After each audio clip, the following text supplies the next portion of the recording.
Japan के एक कदम से पूरी दुनिया के विशेषज्ञ इस वक्त काफी चिंतित हैं। इसकी वजह है फुकुशिमा दाइची न्यूक्लियर प्लांट। दरअसल ये प्लांट मार्च 2011 में आए जबरदस्त भूकंप और फिर आई सुनामी से बर्बाद हो गया था। इसके बाद से जापान की बिजली company Tokyo electric power company के पास 10 लाख टन रेडियोधर्मी पानी जमा हो गया है। अब इसके इसी वेस्ट को समुद्र में बहाने की आशंका से विशेषज्ञ चिंतित हैं। हालांकि जापान के उद्योग मंत्री हिरोशी काज़यामा ने कहा है कि सरकार ने अब तक कोई फैसला नहीं लिया है, लेकिन जल्द ही ऐसा कर सकती है। उधर स्थानीय मीडिया में चल रही खबरों के मुताबिक सरकार इस तरह का फैसला ले चुकी है। काज़यामा की माने तो परमाणु संयंत्र को जल्द से जल्द साफ करने की जरूरत है। हालांकि इसकी कोई समय सीमा तय नहीं की गई है, लेकिन स्थानीय रिपोर्टों के मुताबिक जापान सरकार के सलाहकारों ने पानी को समुद्र में छोड़ने का प्रस्ताव दिया है, जिसे सरकार ने स्वीकार भी कर लिया है। औपचारिक रूप से इसकी घोषणा करने से पहले सरकार मछुआरों के साथ बातचीत करना चाहती है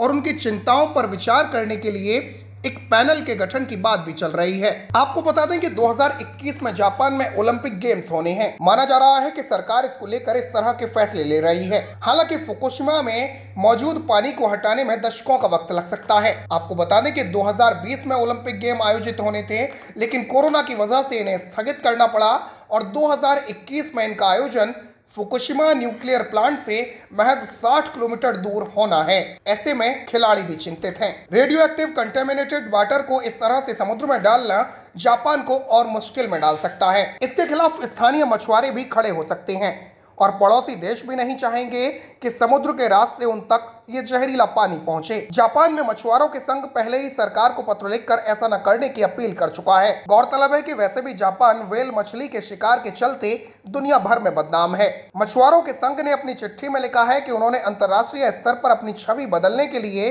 पिछले सालों में जितना काम किया है, सरकार के इस कदम से उस पर पानी फिर जाएगा। काबिल गौर है कि फुकुशिमा का रेडियो एक्टिव पानी पिछले एक दशक से चर्चा के केंद्र में रहा है। इसकी वजह से दक्षिण कोरिया ने फुकुशिमा क्षेत्र से आने वाले सी फूड पर पाबंदी लगाई हुई है। इस पानी की निकासी को लेकर वहां की सरकार ने जापान से स्पष्टीकरण भी मांगा था। फुकुशिमा का भूजल लगातार ऊपर आ रहा है, जो रिएक्टर के निचले तलों में पहुंच जाता है।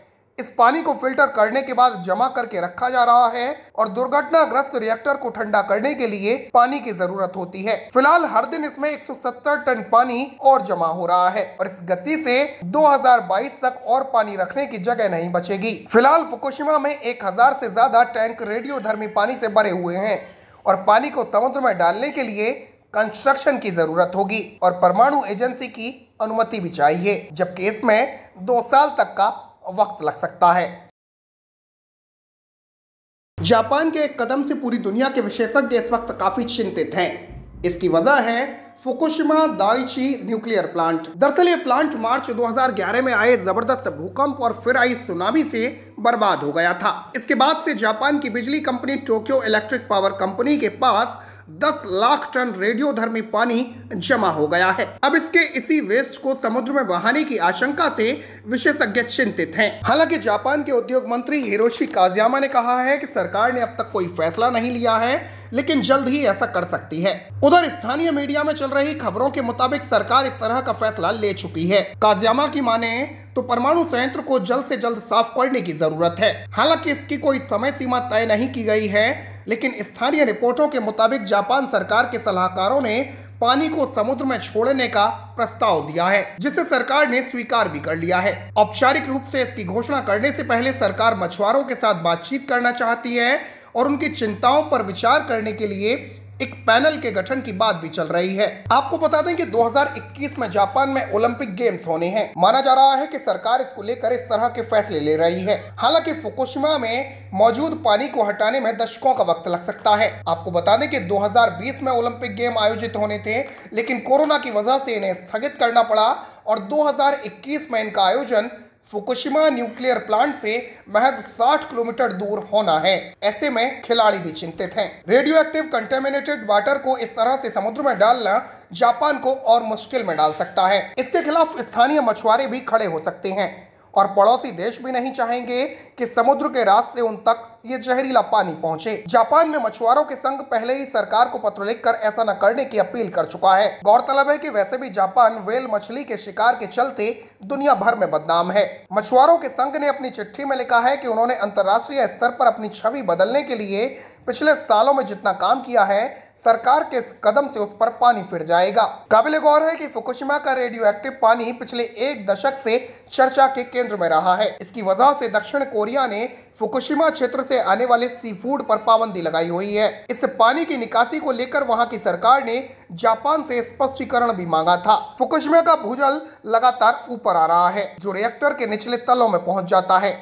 इस पानी को फिल्टर करने के बाद जमा करके रखा जा रहा है और दुर्घटनाग्रस्त रिएक्टर को ठंडा करने के लिए पानी की जरूरत होती है। फिलहाल हर दिन इसमें 170 टन पानी और जमा हो रहा है और इस गति से 2022 तक और पानी रखने की जगह नहीं बचेगी। फिलहाल फुकुशिमा में 1000 से ज्यादा टैंक रेडियोधर्मी पानी से भरे हुए हैं और पानी को समुद्र में डालने के लिए कंस्ट्रक्शन की जरूरत होगी और परमाणु एजेंसी की अनुमति भी चाहिए, जबकि इसमें 2 साल तक का वक्त लग सकता है। जापान के एक कदम से पूरी दुनिया के विशेषज्ञ इस वक्त काफी चिंतित हैं। इसकी वजह है फुकुशिमा दाइची न्यूक्लियर प्लांट। दरअसल ये प्लांट मार्च 2011 में आए जबरदस्त भूकंप और फिर आई सुनामी से बर्बाद हो गया था। इसके बाद से जापान की बिजली company Tokyo electric power company के पास 10 लाख टन रेडियोधर्मी पानी जमा हो गया है। अब इसके इसी वेस्ट को समुद्र में बहाने की आशंका से विशेषज्ञ चिंतित हैं। हालांकि जापान के उद्योग मंत्री हिरोशी काज़यामा ने कहा है कि सरकार ने अब तक कोई फैसला नहीं लिया है, लेकिन जल्द ही ऐसा कर सकती है। उधर स्थानीय मीडिया में चल रही खबरों के मुताबिक सरकार इस तरह का फैसला ले चुकी है। काज़यामा की माने तो परमाणु संयंत्र को जल्द से जल्द साफ करने की जरूरत है। हालांकि इसकी कोई समय सीमा तय नहीं की गई है, लेकिन स्थानीय रिपोर्टों के मुताबिक जापान सरकार के सलाहकारों ने पानी को समुद्र में छोड़ने का प्रस्ताव दिया है, जिसे सरकार ने स्वीकार भी कर लिया है। औपचारिक रूप से इसकी घोषणा करने से पहले सरकार मछुआरों के साथ बातचीत करना चाहती है और उनकी चिंताओं पर विचार करने के लिए एक पैनल के गठन की बात भी चल रही है। आपको बता दें कि 2021 में जापान में ओलंपिक गेम्स होने हैं। माना जा रहा है कि सरकार इसको लेकर इस तरह के फैसले ले रही है। हालांकि फुकुशिमा में मौजूद पानी को हटाने में दशकों का वक्त लग सकता है। आपको बता दें कि 2020 में ओलंपिक गेम आयोजित होने थे, लेकिन कोरोना की वजह से इन्हें स्थगित करना पड़ा और 2021 में इनका आयोजन फुकुशिमा न्यूक्लियर प्लांट से महज 60 किलोमीटर दूर होना है। ऐसे में खिलाड़ी भी चिंतित हैं। रेडियो एक्टिव कंटेमिनेटेड वाटर को इस तरह से समुद्र में डालना जापान को और मुश्किल में डाल सकता है। इसके खिलाफ स्थानीय मछुआरे भी खड़े हो सकते हैं और पड़ोसी देश भी नहीं चाहेंगे कि समुद्र के रास्ते उन तक ये जहरीला पानी पहुंचे। जापान में मछुआरों के संघ पहले ही सरकार को पत्र लिखकर ऐसा न करने की अपील कर चुका है। गौरतलब है कि वैसे भी जापान व्हेल मछली के शिकार के चलते दुनिया भर में बदनाम है। मछुआरों के संघ ने अपनी चिट्ठी में लिखा है कि उन्होंने अंतर्राष्ट्रीय स्तर पर अपनी छवि बदलने के लिए पिछले सालों में जितना काम किया है, सरकार के इस कदम से उस पर पानी फिर जाएगा। काबिल गौर है कि फुकुशिमा का रेडियो एक्टिव पानी पिछले एक दशक से चर्चा के केंद्र में रहा है। इसकी वजह से दक्षिण कोरिया ने फुकुशिमा क्षेत्र से आने वाले सी फूड पर पाबंदी लगाई हुई है। इस पानी की निकासी को लेकर वहां की सरकार ने जापान से स्पष्टीकरण भी मांगा था। फुकुशिमा का भूजल लगातार ऊपर आ रहा है, जो रिएक्टर के निचले तलों में पहुंच जाता है। इस पानी को फिल्टर करने के बाद जमा करके रखा जा रहा है और दुर्घटनाग्रस्त रिएक्टर को ठंडा करने के लिए पानी की जरूरत होती है। फिलहाल हर दिन इसमें 170 टन पानी और जमा हो रहा है और इस गति से 2022 तक और पानी रखने की जगह नहीं बचेगी। फिलहाल फुकुशिमा में 1000 से ज्यादा टैंक रेडियोधर्मी पानी से भरे हुए हैं और पानी को समुद्र में डालने के लिए कंस्ट्रक्शन की जरूरत होगी और परमाणु एजेंसी की अनुमति भी चाहिए, जबकि इसमें 2 साल तक का वक्त लग सकता है।